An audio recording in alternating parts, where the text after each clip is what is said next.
maligtas tayo.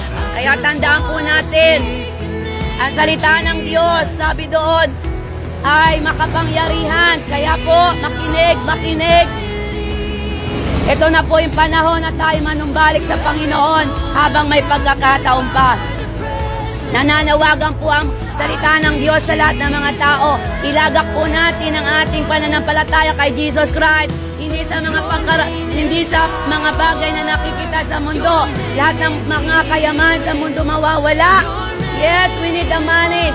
Subalit, ang tao ay hindi nabubuhay sa tinapay lamang, kundi sa salita ng Diyos. Mahalaga po yung salita ng Diyos, kaya makinig kayo. Walang daan papunta sa langit, kundi manampalataya. Kaya po, pag wala pa tayong relationship with the Lord, now is the day of your salvation.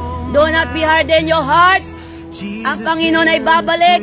Magsipaghanda po tayo upang maranasan natin yung pangako ng Diyos na buhay sa langit. Good news, good news, good news. May mabuting balita ang Panginoon at ang balita na yon para sa lahat. May balita ang Diyos. Ang balita ng Panginoon, bibigyan kanya ng buhay na walang hanggan. Kumusta po? Kumusta po ang relationship natin sa Panginoon? Ang pag-ibig ng Diyos para sa lahat. Tandaan po natin ang pag-ibig ng Diyos para sa lahat. It's time, manumbalik na po tayo sa Diyos para po tayo ay maligtas. Ang salita ng Diyos pinaparating.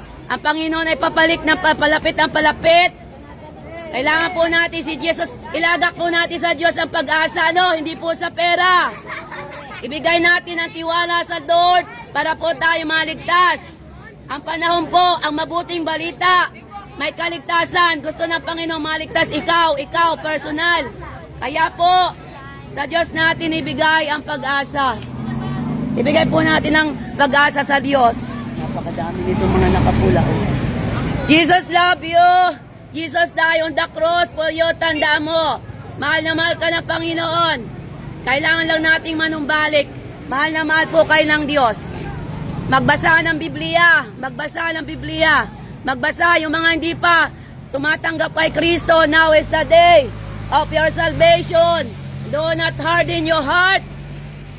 Dahil ang Panginoon ay babalik sa time na hindi natin nakikita.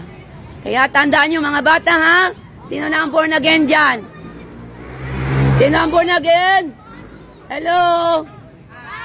Ayan, born again na kayo mga anak. Ay, kailangan yung tanggapin ng Diyos kasi mahal na mahal kayo. Gusto nyo nga pagpalain kayo? Opo.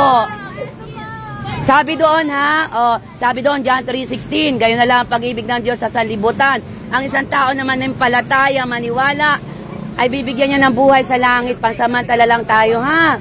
O sinong gustong tatanggapin si Lord?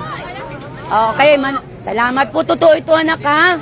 Hindi ko kayo kilala, pero bakit ako nagsasalita dito? Pwede nyo akong tawanan, pero nakasalalay ang inyong buhay sa kamay ng Panginoon once na tayo manampalataya.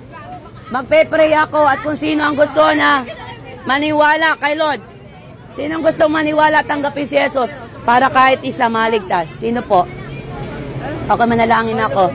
Ama, sa pangalan ni Jesus, maraming salamat po sa mga kabataang ito.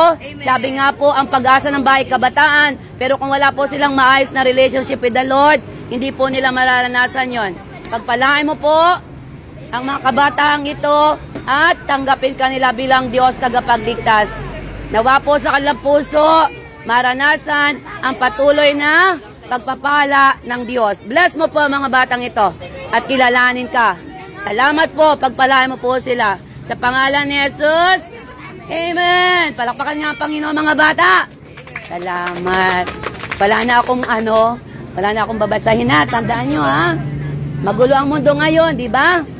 Magulo, bad news. Pero ang dinadala ko sa inyo ay mabuting balita. Okay, God bless. Salamat po.